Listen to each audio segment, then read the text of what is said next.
Full force ang Filipino Army sa pagdiriwang ng 13th anniversary ng global superstars na BTS. May message din ang Bangtan Boys para sa nalalapit nilang Arirang World Tour.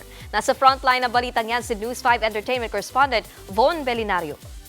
저는 이제 팬들과 다시 만날 날 그 순간을 항상 계속 그리워했었던 때가 너무 길었었어가지고 한번 무대에 올라가면은 또 다시 한번 이게 알잖아. Yan ang feels ng global superstar BTS para sa kaabang-abang nilang Arirang World Tour. Sa exclusive video interview na ipinadala sa News 5 ng ine-endorso nilang snack brand, talagang emosyonal ang OT7 na makitang muli ang fans worldwide. 생각이 있겠지 또. 아니야 무조건 올라가면 바로요.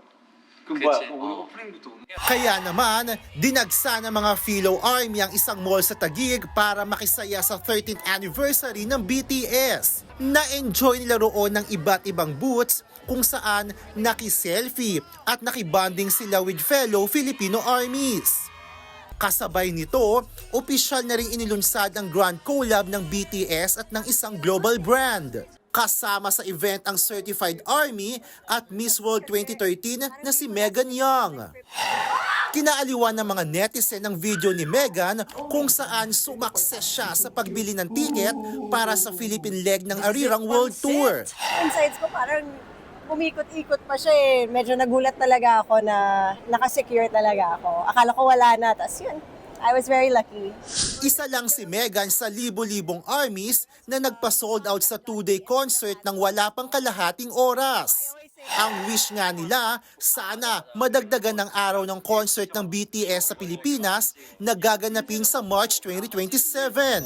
I'm glad that I was able to get a ticket in Melbourne. So, alam mo yan, parang kahit malayo siya, kailangan pupuntahan. Kasi pang 20K ako sa queue. Tapos ang nakuha ko is VIP soundcheck.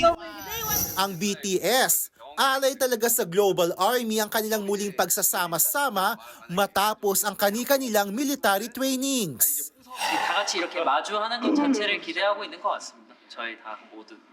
Nagbabalita mula sa frontline, Von Belinario, News 5. Mga kapatid, Nikki de Guzman po.